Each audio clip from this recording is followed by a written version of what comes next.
Hello, everyone. A warm welcome.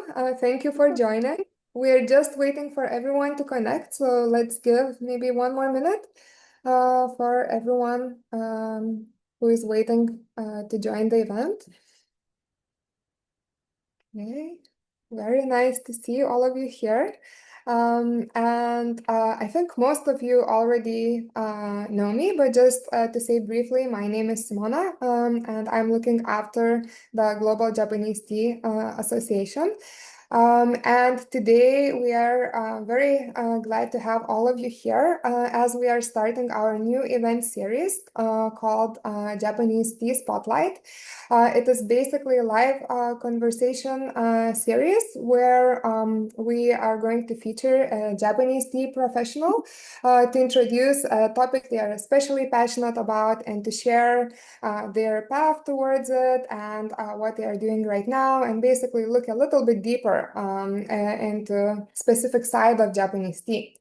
So for today, we are going to focus on Senchado, a kind of Japanese tea ceremony, and we have our special guest, Jan Chan, joining us to present and talk about it. So Jan has her own tea project in Canada, in Vancouver, called Teakan, and Jan has been engaged in both Japanese and Chinese tea for many years.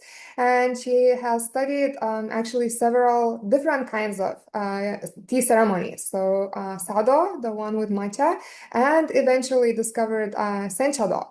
And so today, Jan will tell us a little bit more about what senchado is and her specific school that she's studying with, and yeah, her path to discovering it and practicing it and all of that. So at the beginning, we would like to give Jan a chance to present. So we will ask everyone to wait with the questions until the presentation is over. And then we will have a bit of time for discussion. So everyone will be welcome to ask questions or to share comments and basically have a live conversation together. And one other notice is that this event is being recorded, so we hope you are all okay with that. If someone minds it, you can keep your camera and audio off, but if you don't mind, yeah, to join it live and to participate in the conversation, please join with your camera and microphone on. I think that would be all for now, and I would like to pass the word to Jan and to listen to today's topic, Senchado, and your journey of discovering and practicing it. Thanks, Simona, and thank you for inviting me to kind of kickstart this new series. Let me share my screen.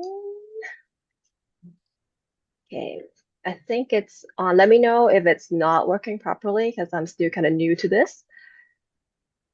Is it on the right screen? Good. Okay, cool. I will move to my notes so I can actually see what I'm presenting. Ooh, 1 second there. Okay. Wrong screen. I think we should start with this one. So as Simona said, I've been studying Japanese tea for quite a while, eventually leading me to become one of the tea catalysts here in Canada. And my goal has always been to kind of introduce, Japanese tea to people locally. And then as I study Japanese tea, I realized there is more to the leaf than just what we normally would drink in our cup. So before I start, just a little bit background. As Simona mentioned, I'm from Vancouver, British Columbia, Canada. My family actually don't drink tea, so I didn't grow up with it. But my love story with tea began literally falling into that rabbit hole one day when I came across a tea shop that introduced me to loose leaf tea. And it was a Chinese tea shop. So I was first introduced to drinking Chinese tea in the gongfucha style. And then fast forward to about 8 years later, I decided to dedicate more time to learning and working with tea, discovering GJT and their courses gave me a lot of kind of technical knowledge about the leaf, and eventually discovering things that I want to do with tea is to sharing what I found through a project called Teakan with my cousin, where we host a lot of like nerdy tea experiences. I also teach tea-related cultural programs at our local cultural center, like a Japanese museum and cultural center. And in the recent years, I've been sharing more on the culture side, so sado, senchado, as well in Vancouver. Now, before I talked about senchado, I kind of have to talk about sado because it was what I know of Japanese tea ceremony. I think if you say these three words to anyone, the first thing they'll think about is having a bowl of matcha. So I thought that was the only Japanese tea ceremony available, and I started studying it because I wanted to learn more about the culture side of tea from Japan. Eventually, I was introduced to the term senchado when I was studying the intermediate course. And I was very intrigued because I've never heard of this tea ceremony before. And it mentioned that it uses loose leaf tea like gyokuro and sencha, which I thought was like, what? I didn't even know there was a tea ceremony like this. And so I'm guessing you guys are here because you may have already heard of the term senchado, but let's take a brief look at how this way of tea started. So Sencharo literally translates to the way of sencha. It began to gain popularity in the 18th century. And just like we have Senno-riku for Sado, we actually have a prominent figure associated with the art of sencha as well. And this person's name is, well, he goes by Baisao, and he's a free-spirited monk of the Oubaku school of Zen Buddhism. Baisao was very famous for selling tea around Kyoto in the latter part of his life. He would carry his basket of tea, like you saw in the picture there on the left, around town, and he would offer sencha or simmer tea to anyone who would like a cup. And besides Baisao, I believe Chinese merchants, scholars, and other monks who settled in Japan around the 16th to 18th century also helped make loose leaf tea drinking a bit more popular. For example, the monk Ingen, who established the Obaku school of Zen in Kyoto, was known to have brought with him loose leaf tea and teaware from China when he moved to Japan.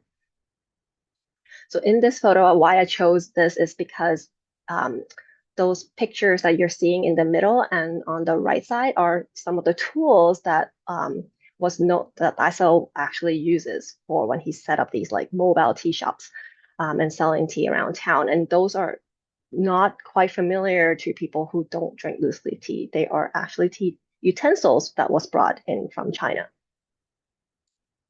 which you can kind of see here in a setup. And this is actually a setup of a senchoro tea ceremony. And you can recognize some of the tools here from the previous picture also in this photo. So when I watched a senchoro tea ceremony video, well, it was my first time being introduced, I was very surprised to see the teaware being used very similar to the one I actually have at home. I remember thinking, how come the teaware looks just like the one I use for Chinese tea? And that clay kettle, like the side handle clay kettle, looks like the one that I'm using to brew for gongfucha. So at the time, there wasn't a lot of information about Senchado online, even though I started looking for more information. And the very few websites or pages that are available are all in Japanese. So it wasn't really easy to kind of piece information together. But luckily, after a few years of trying, I found an English website for a Senchado sensei in Tokyo. So I emailed them to learn more and was introduced to my current sensei. Her name is Sosetsu sensei, a Senchado teacher, for a trial lesson so I could observe a tea ceremony up close. Later this year, I also attended the moon viewing Senchado tea ceremony held at Manpokuji Temple in Kyoto. And these are actually some of the photos I've took at the tea ceremony at the time. This is about almost 3 years ago. So my knowledge about tea ceremony at the time was attending tea gatherings at my Sado sensei's tea room, which is the traditional four and a half tatami mat room with an alcove. Besides the hanging scroll and a simple floral arrangement, there is literally nothing else in the room. So imagine stepping into these halls at Nampukuji where tea ceremonies are being held in elaborately decorated spaces with vibrant tea utensils is so strikingly different.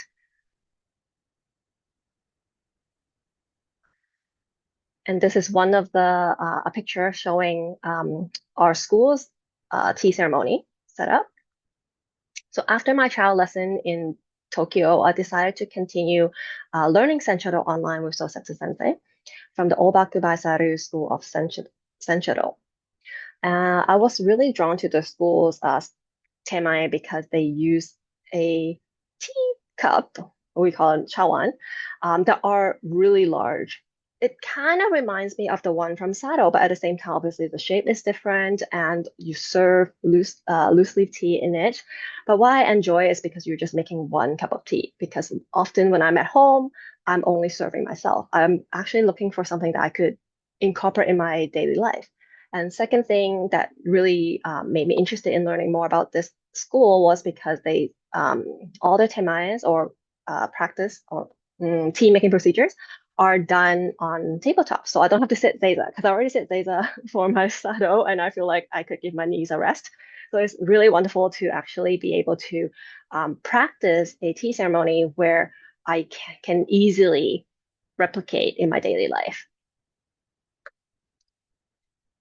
And in the beginning of my studies, I was really just mimicking the form and trying to understand the movement.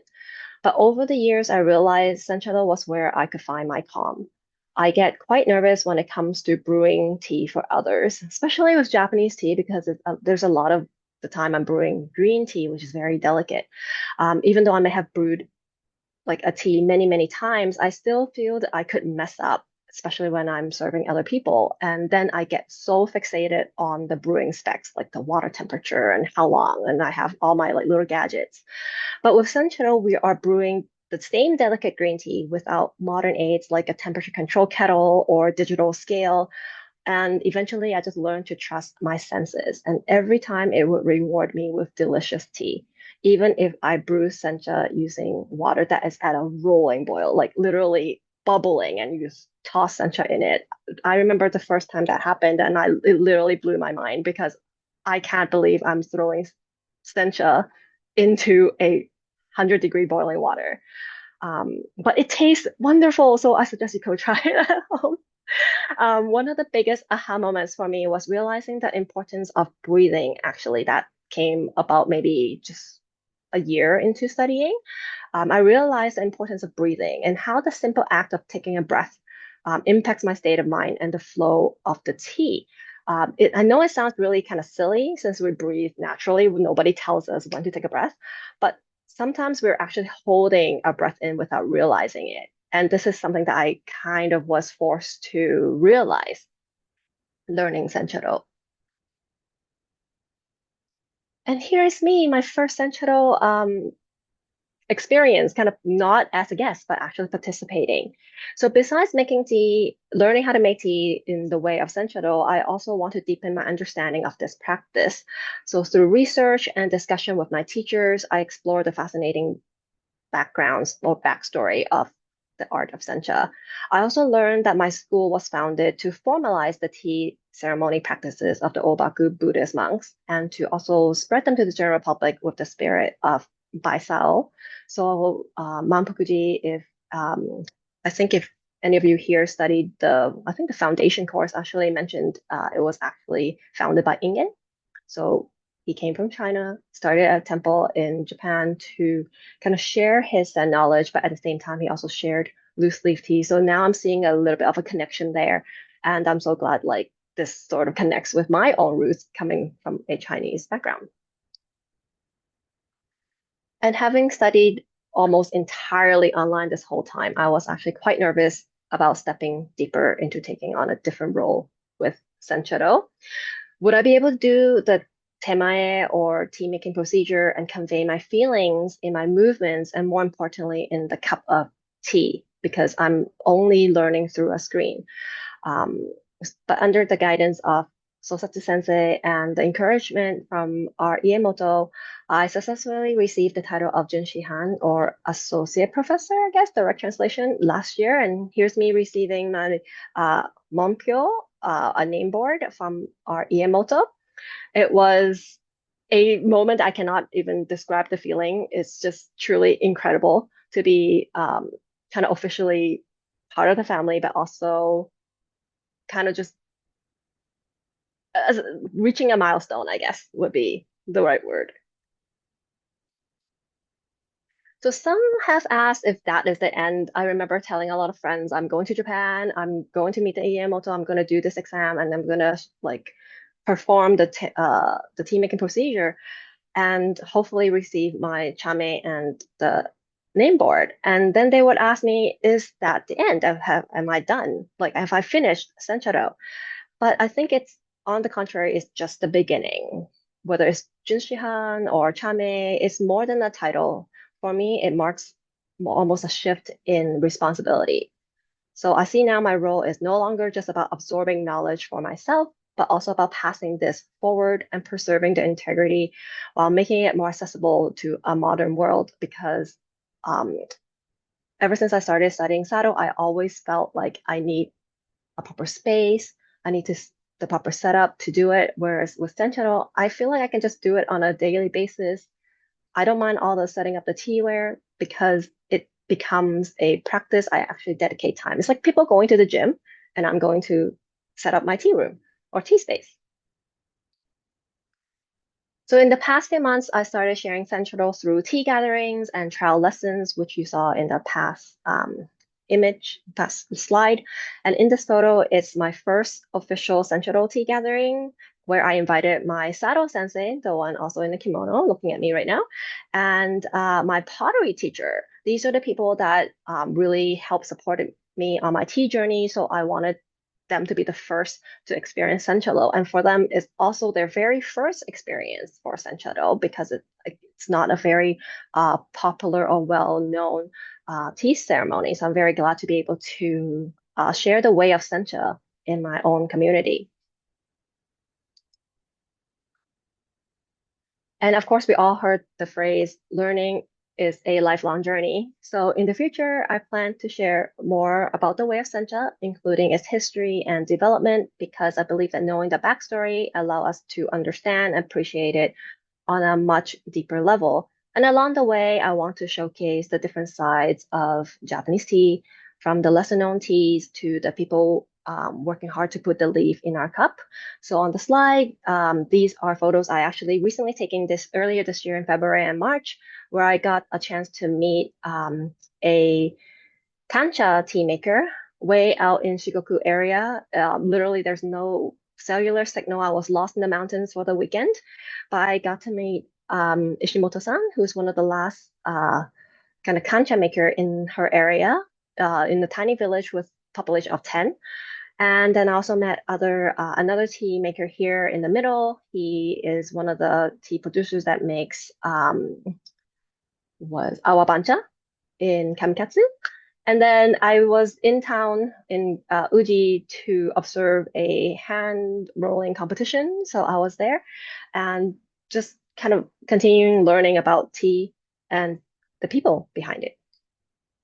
And to take things a little further, I'm going to continue my exploration of Chinese tea and pottery as well. So this fall, I'm planning to go on a research trip to China to explore regional tea traditions in Wuishan, which is one of the two kind of distinct style of gongfucha, and home of the cliff tea oolong, as well as Jingdezhen and Longquan, where they're famous for their porcelain.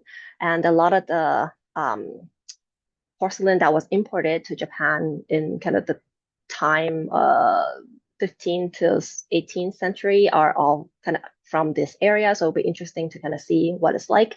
And the goal is to really keep learning and sharing tea and tea culture in ways that honor tradition, yet are accessible to the modern lifestyle so that they can be continued for generations to come. And I speak really fast, so that is really the end of my presentation. Thank you for the opportunity to allow me to present kind of my journey with tea. I'll pass the mic back to Simona. Yeah. Jan, thank you so much for a wonderful presentation and for sharing your journey. Yeah, to discover Senchado and to practice it, and now even to share it with others and invite other people on this secret, little known part of Japanese tea culture. So yeah, from now on, I think we can open it to everyone to have a bit of a discussion, a bit of a conversation. If someone would like to ask a question or maybe make a comment, feel free to join the conversation. We will have perhaps about 30 to 40 minutes for that. Yeah. So would anyone, is anyone burning to ask a question or to get to know Senchado and more about Jan's journey towards it? Thank you very much, Jan. Now, I'd like to ask if you could put into the chat the name of the teacher or the school that you went to. I couldn't quite catch that. Thank you. And I wonder if you could take a minute to just explain what a Senchado ceremony looks like, or perhaps in what ways it's different. Obviously, sitting at the table is different, but is and you don't use matcha, but any other kind of big and basic differences? Thank you.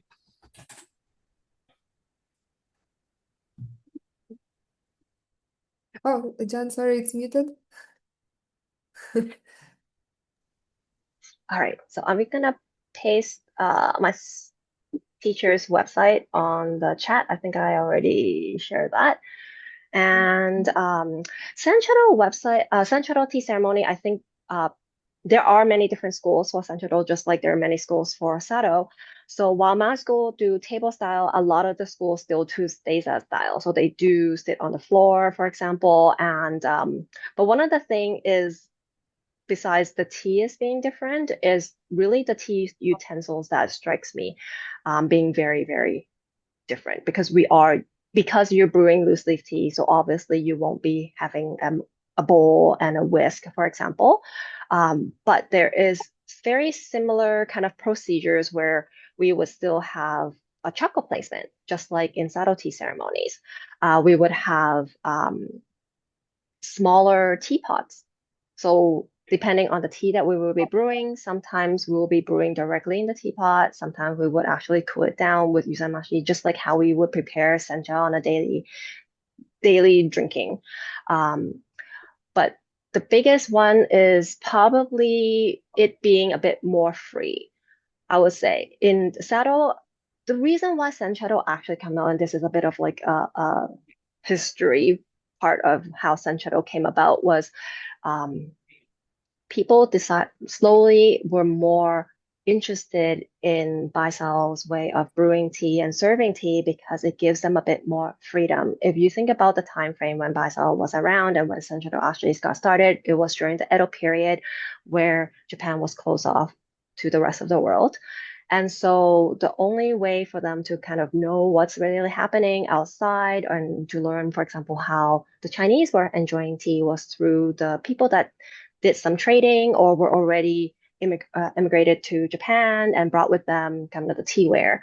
And so they kind of, at that time, they really looked towards kind of a lot of the Chinese culture as being a way of the literatis of being more creative, being something that is a little bit more free spirited, so to say. They see Sado a little bit more kind of associated with, you know, the samurais, the feudal lords, something that is kind of not as easily reachable for a lot of people.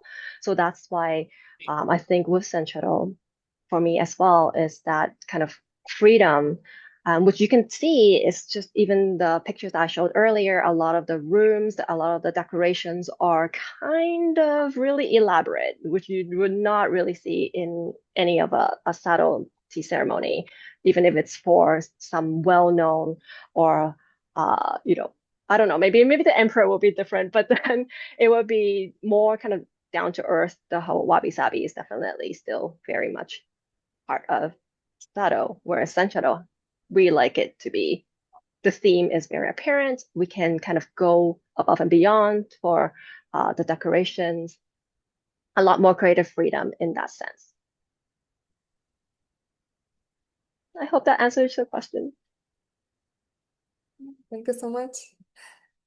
Yeah, very detailed and very interesting to know the differences among the different tea ceremonies in Japan, but also outside of Japan.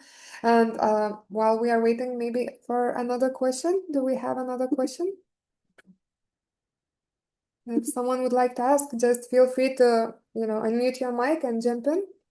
Hi, John. I have a question if I can. Good to see you. I just wanted to know, so now like you're doing some activities in Canada and you're teaching Senchado to people in Canada. Is that correct? I offer like the experience for those who are interested in learning.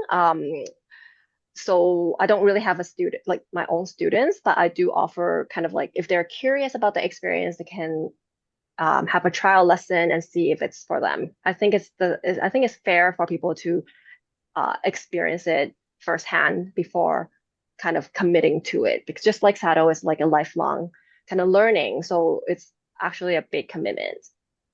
I see. So then I wanted to ask like how it feels for you to like teach to foreigners when you've been teaching with a Japanese person, and what's like other things that you think could change or things that you find are interesting in teaching to foreigners, like because this is kind of a culture that came from Japan through you and now you're practicing it in Canada. So I was curious if you like had some stories or were making some arrangements or any kind of stories or thoughts you would have around that.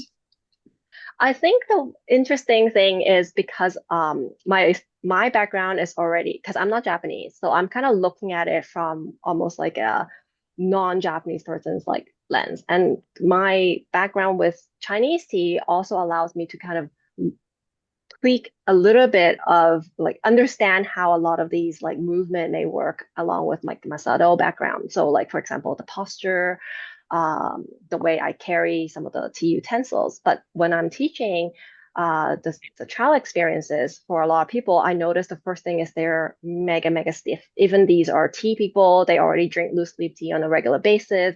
For them to kind of be told how to hold a particular utensil is actually very hard. Almost like for me, I can only think of like if you do sports, if you do racket sports, if you try to hold like a ping pong paddle or a tennis racket without actually getting proper training or being told how to hold it, you already developed this kind of your own way of holding.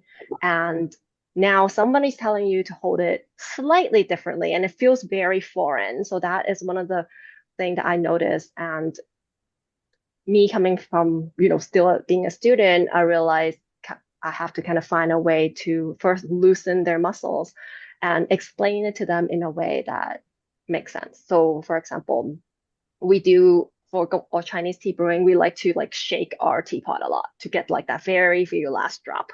And we don't do that in Senchado because we have to hold the teapot, just hold it in place and let the drop fall on its own. And I realized if you breathe, like deep breath, your hands normally just goes up and down. So you are, in essence, moving the teapot like the millimeters up and down to help the last few drops comes out. And when you explain that to somebody who is used to doing the shaking, now they realize, hey, I don't have to shake, but I'm actually essentially doing the same thing. So it's kind of, that is one of the things I kind of discovered, and which is also very fun. And some of the students has told me that, oh, it kind of changes their way of thinking as well as their kind of daily practice on their own. Because sometimes when you shake vigorously, it's not quite elegant and you may actually hit the tea utensils, right? So I'm kind of very happy that it helped them in their daily life, whether they study Censor or not, is something that they could take away for their own practice, for their own tea practices. Thank you. Very interesting. I guess, like the people being stiff and scared around the new tea utensils is quite, I guess, common. So very interesting. That's, Yeah. Thank you. Thank you. Thanks so much. And John, actually, has practicing Senchado changed how you approach your daily tea? How you, experience or appreciate tea every day? It changes the way how I kind of brew tea in a lot, I think. For one thing, one of the biggest is probably just having more confidence, brewing without any kind of modern aids, like I mentioned, because we're in the real tea ceremony, you are relying on charcoal to boil water. So how do you control the heat of your kettle of your water, and when is it the right time to pour the tea out, for example? These are things that I'm slowly trying to let go. I realize I depend a lot on having a temperature controlled kettle and having like multiple timers on my phone for like various different teas. And I realized, it is not, sometimes it's just let's just brew the tea and drink it. Maybe a good thing. So that is kind of one of the things that I do realize. And like I mentioned, using boiling water for sencha was, I don't think you would read this anywhere online to tell you, hey, this sencha needs to be brewed at 100 degrees. Rolling boil, like literally it's bubbling and you toss the sencha in there. I remember the very first time I learned this tea procedure, I was so shocked. I have to ask them, are you sure this is what I'm supposed to do? Like literally pour the tea into a pot of boiling water? And she's like, yes. I'm like, okay, I'll trust you. And then when the tea came out and looked like it was oversteeped, it was so dark in color. But when I tasted it, it was perfect. What?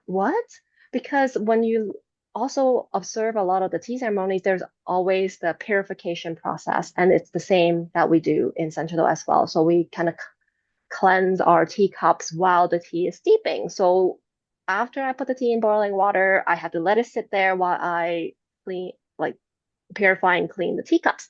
So there is this, it's not like I can put it in there and 15 seconds later I'm pouring the tea out. So all through that time of me cleaning the cups, I am so worried about this pot of sencha sitting there with the boiling water. And even now, even after so many times of me doing this tea procedure, I still don't understand how come the tea tastes good, but it does. So it really changed, kind of letting go of some, what I know, and kind of just trust the process, I guess. Just explore and learn to kind of trust the process. Very interesting. And yeah, through that, it seems you can see the tea in different light and kind of break some of the rules that were somehow assigned previously. Hmm. Very good. All right. So, would anyone else like to join the conversation, ask or comment on Senchado or Jen's experience about it? And Jan, do you always use only sencha? No, our school tends to use gyokuro and sencha, but again, my personally for me, senchado is there is that connection to being free-spirited. So when I'm in Vancouver and I host my own tea gathering, I like to choose tea that fits the theme and the occasion. So February when I came back, I have a new batch of kancha. So kancha is like winter tea. Tea is made in the like mid-February to early March. Um, and I thought it would be nice to serve that at my tea ceremony. So even though I used sencha in the beginning, I used the same tea procedure, but I made kancha because there's a story that I want to tell.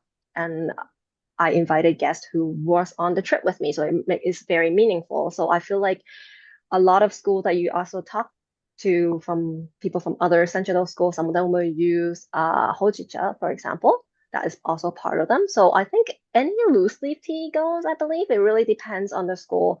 From what I understand, my school mainly focus on gyokuro and sencha.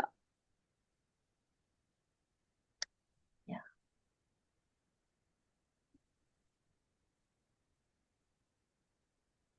Hi, Jan. Could you talk a little bit about the differences that you see between Senchado and gongfucha? Mm. I think senchado in the beginning, I thought it was very similar. If you look at the teaware, there's definitely a lot of similarities in there. But personally, at least for my own practice, gongfucha is more focusing on the technical side of tea. So direct translation for gongfucha from what people that have been drinking tea, like Chinese tea, was telling me is gongfucha is making tea with skill. So like kung fu, but for tea. So you're making tea with skill. It's very focused on the technical specs of brewing. You really need to know what tea you're brewing, what kind of tea temperature it is, even though you don't have, temperature control kettle and whatnot, you still need to understand how long you're steeping, all your teaware, all the specs. So it's very, very focused on that. But outside of it, not so much. And it's also very as the person making the tea, that's kind of your focus. And besides that, Chinese tea drinking that comes along with gongfucha is very social. That is probably another one of the thing that I find very, very different. Whether you're brewing or you're just a guest, there's a lot of conversation going on at the table, multiple servings of the tea, generally upwards of 5 to 7 steeps of the same tea before you change tea is kind of the Chinese way of drinking tea. Whereas Senchado, it's 1 or 2 steeps usually. This may be because of the Japanese tea, like just the nature of Japanese tea itself, or maybe it's because there's the ichigo ichie. You're not really staying there for the whole conversation for like a half a day tea event. We are gathered to enjoy tea, to enjoy each other's company, and then that's it. Um, Although I must say the conversation in Senchado I feel is definitely more lively than the ones I've seen in sado tea ceremonies. It's just because, again, different styles. Um, but there isn't so much focus on the tea itself. Like gongfucha, there's always some information being shared about the tea. Today we're drinking this tea. We're brewing like the first infusion. You can taste this flavor and have these aromas. So there's always that discussion. But for Senchado, I rarely find anybody talking about the tea itself. It's almost about just us being together in this experience together. The tea is just part of that experience, but not the experience. So I feel like that is kind of my definition of like the main differences between the two. Thank you so much. Great question. And John, having practiced it now for several years, I wonder how you see the future of Senchado, maybe in Japan, but even more so internationally. Until now, it has been fairly hidden and unknown, but it seems it's gathering a bit more interest. And I wonder, what do you think, how it might develop, or how you would like it to develop from here on? I think it's definitely picking up in popularity. It's probably just gonna take some time. Um, I see it as almost like a entryway to just people exploring Japanese loose leaf tea. Kind of like how um, matcha, a lot of people kind of know matcha because they heard of the Japanese tea ceremony with using matcha. So they hear the word Japanese tea ceremony, they instantly think of a tea room, somebody whisking matcha in the kimono. And I was thinking, okay, it would be nice if they also think about loose leaf tea as well, because we also want people to drink loose leaf tea because loose leaf tea is also very delicious. So I'm hoping maybe it could be a kind of like a gateway to Japanese loose leaf tea. And then from there, obviously, if it was up to me, I would love for them to kind of explore the different kind of Japanese loose leaf tea and get to know the people behind it and get to know kind of like the story behind it, so to speak.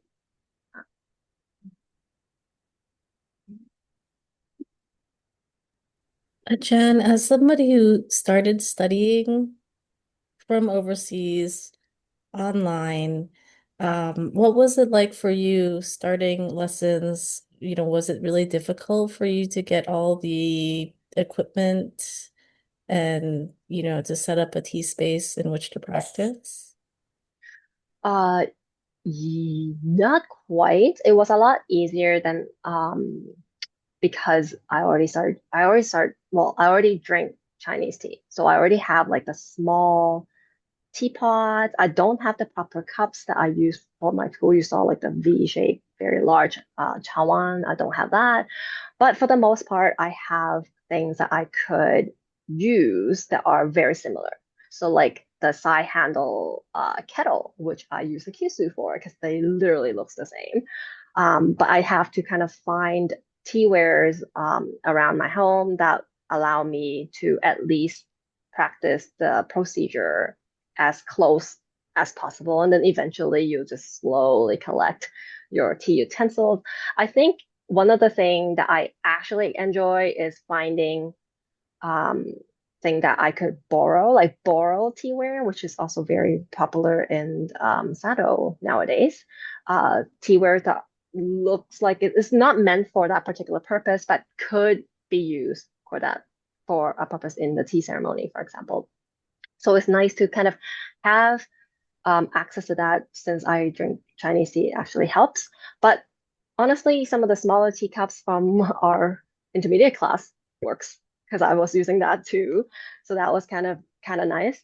Um, the hardest part, I guess, learning or studying online is you really have to have that discipline to not only to find the right or correct keyword that can mimic similar to what is being used, but also your setup. For example, my school, the challenge was having a setup that mimics the height of the tables because I don't have a space for a proper table of that height. And when I say height, it's very similar to sado that is performed on table style. The table height is actually quite low. It's just below your knee because they're trying to mimic the difference from where you're sitting to if you're doing Zesa style. So that's why it's up to your knees because if it's any higher, it will be too high. But if it's the table at your knee height, then it's kind of similar to when you're sitting on the tatami mat because your knee is bent. So anything on the tatami mat is literally at your knee height. So that's why I had I have to be a bit creative to find things that can prop up into that height. I was actually learning Seiza style at home for a long time because I don't have space for an extra table. But that is part of the fun, I think. So just kind of have to think outside of the box. And I think your passion will really just take you there. Thank you so much. Thank you. I have another question about the sweets. So the sweets served during sado and senchado, are they different or yeah? What can you say about the sweets? Because I make sweets, so I thought, oh, I should ask a Yes. question about this. So what can you tell me about like relationship to the sweets and what you're serving maybe also like because maybe you don't have like wagashi makers where you are or do you make them yourself? So yeah, I want to know more about the snacks. Please come to Vancouver because I could definitely use some wagashi. We have a few wagashi makers locally now popping up, especially this year. I noticed they're more active. But you mentioned like it is very hard to find wagashi outside of Japan, especially like freshly made ones. And a lot of the time I would just bring whatever I can back from Japan and they're gone in like the first month or so because I eat them myself. But in our tea ceremony, the ones that I have attended, for example, Mampokuji, I had the opportunity to attend 2 times, so 2 separate years. And a lot of the wagashi is actually similar to the one in Sado. A lot of it is more the nerigiri style, so bean paste that are really like shaped or sometimes yokan. Not so much the dry sweets, from what I could tell, is mostly the omogashi style of sweets. So moist sweets that you use pick to eat. Um, Now I was recently told that my school was well, we prefer to serve fruits because back in the day, apparently, maybe because of our association with the Buddhist temple, they prefer to use fruit as part of the sweets for the tea, which, in my opinion, makes it so much easier because seasonal Fruit fruits, meaning fresh fruit or dried yeah, fruits? fresh fruits, if that is available. So seasonal fresh fruits would be preferred, and then for my school, and then dried fruits maybe for maybe in the dead of winter and you can't really find fresh fruits. But nowadays, I feel like there's not a lot of seasonality for fruits, depending on kind of like your take on it, because there's like stuff like apples and oranges and pears that are like year round nowadays. So one thing that kind of saddens me is because a lot of people nowadays don't pay a lot of attention to seasonality. But I feel like studying sado and sancharo actually made me be more aware of the seasons, not just on the flowers, but also on the type of tea that we serve and the type of sweets that we served, and also the temai actually, or like the tea making procedure actually reflects that as well. So it's kind of a way for me to kind of, hey, let's pay a little bit more attention to what's kind of happening on a daily or weekly basis, because sometimes the season change. We have actually more than 4 seasons in the year, but all these micro seasons are kind of like periods are kind of lost in a lot of our daily life. And so, yeah, practicing tea makes me realize that we should pay a little bit more attention to it. And from a wagashi maker point of view, you kind of have a lot of seasonal sweets that comes around, that are enjoyed through like short periods of time. Because I remember going to Japan, things would change every 2 weeks or so, and it's such a great thing. I wish we had that here. Yeah, but I think it's like it's part of your responsibility now as like a Senchado practitioner and event organizer to actually impose that and make the choices of what you serve and don't serve and educate people on that. So you have a great power to make people more aware by your events. So that's nice. Yeah, definitely some responsibility that came along with it. So a lot of the time for here, for example, sakura seems to be used for all seasons because it's so associated with like the Yeah, image it's of my big Japan, fight. Why do you right? use sakura all the time? Just because it's Yeah, Japanese. Yeah, exactly. So I am trying to only stick to that during the springtime, and then hey, let's try something else outside of that. Like if I have something in the summer, maybe like mizuyokan, for example, or something kind of like more jelly-like for the coolness factor. And I think that is something that is fun. It's fun when you learn like sado and sancharo, and when you start thinking about incorporating seasonality into everything that you put together for that particular event. It ends up making it so much more meaningful than, hey, let's just throw something Japanese in there just because you're hosting a Japanese tea ceremony. yeah, I agree. Thanks for the question. Thank you.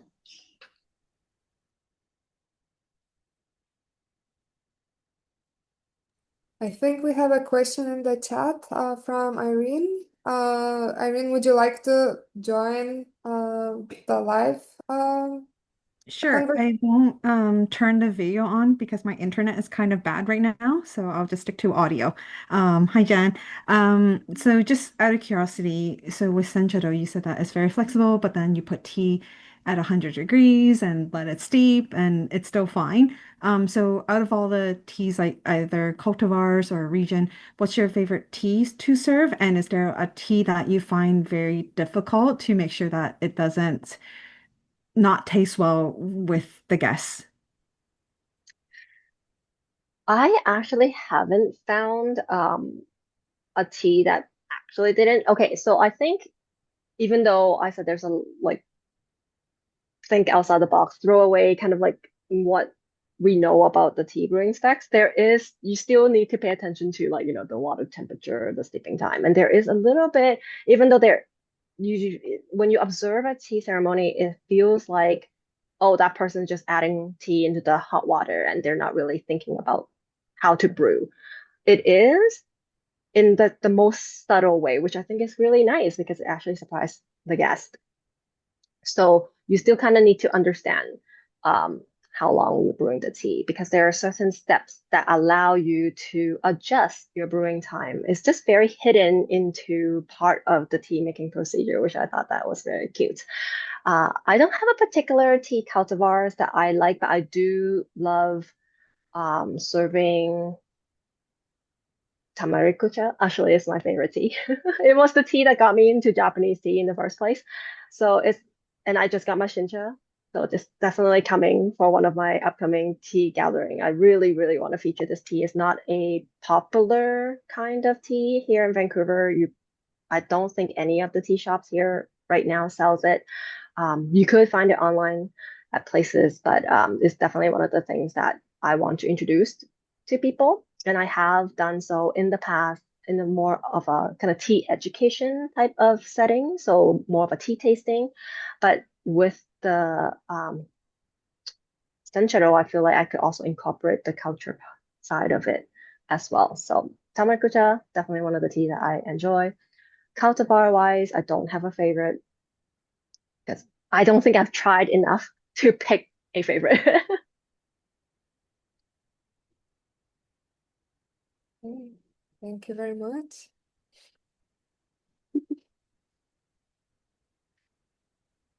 Do we have any more questions for Jan?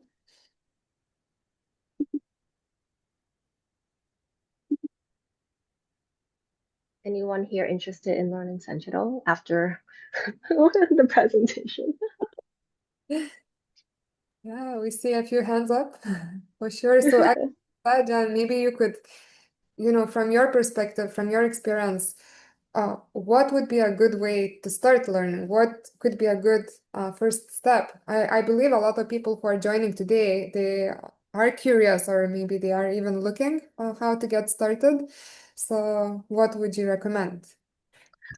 I think nowadays, there are definitely more schools that have either English websites or even a website to be to begin with. Like before, it was really, really hard. There was literally like maybe one YouTube channel that had a lot of information about Sancharo, and they would have a lot of videos about it, but there's no website that you can click into, so you literally have to contact them through YouTube. But now I think the first step would just be kind of looking at different styles of Senchado from whether online or talking to other people. I know a few members in the GJT also practice Senchado themselves from different schools. And then from there, kind of find one that speaks to you. And if there is an opportunity, attend a ceremony. So one of the one that I mentioned earlier, the Moonbyung tea ceremony that always happens in the fall at Mount Fukuji. So if you're in Japan during that time, it would be nice to observe because they would have multiple schools, at least 3 to 6 of them that would have different ceremonies, and you can, along with your ticket, you get to choose 3 to attend.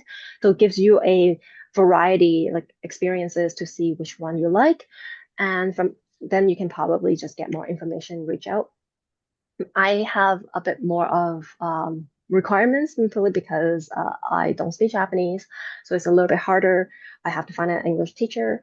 And the second was I'm looking for something that I can definitely incorporate in my daily life. A lot of the ceremonies I've observed, a lot of them uses the smaller teacups. So every time you brew tea, you're making like 5 to 6 cups. So that's again, I mentioned I was drawn to our schools because we make one big cup. So I can just enjoy that big cup of tea and then go on to my day. So that was kind of something that spoke to me. But maybe you enjoy using smaller teacups because that is also again very close to Chinese tea brewing, where we serve like 3 to 5 cups at a time. So yeah. Very good tip. Firstly, to see, to experience, and choose what fits the best. And you mentioned the event at Mampukuji. It happens every year, right? The Yes. dates for this year are already decided. I believe so. This year, I think it may be the end of September. Give me 1 second. I can actually look it up. Or I can post it in Circle afterwards. Yeah, I don't, for some reason, I don't have the website. Oh, hold on. So they're organized by the Senchado, like National Senchado Association, that organizes some of these big tea events. So this one is on October 3rd. October 3rd, yeah. So, and there's also one that happens every year in May. So there's 2 main events that's organized by the like All Japan Senchado Association. where it's like association where a lot of schools kind of belong to, and they will organize these Senchado tea gatherings for the public. You don't even need to be a practitioner to attend. You can just be anybody can buy a ticket and to go. So October 3rd would be the one for the upcoming moon viewing one. Great. So perhaps we have time for just one last question if someone would still like to join and ask Jan something.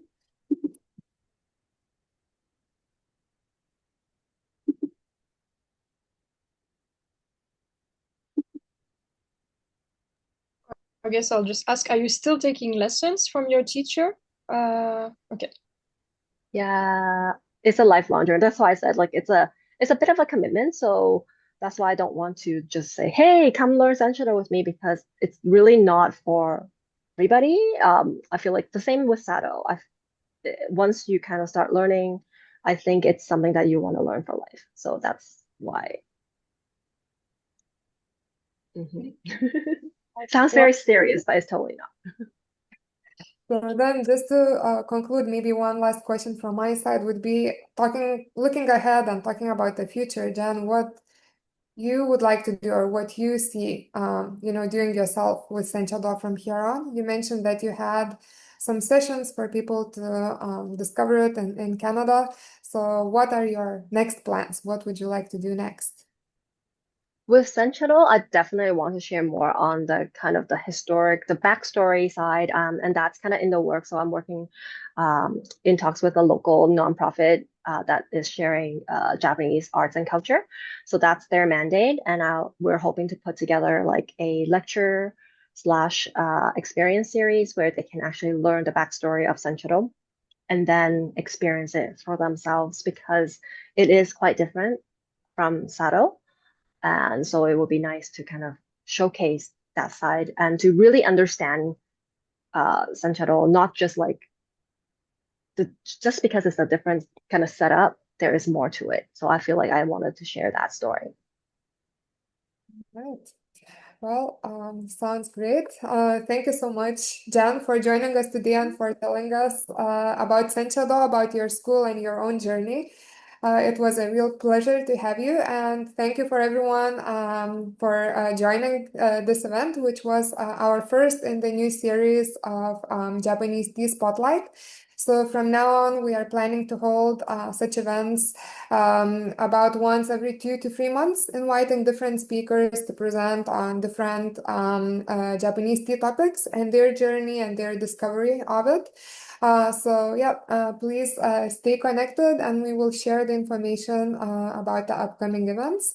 And for today, a huge thank you to Jan for presenting and to all of you for joining. And we hope to see you in our upcoming events.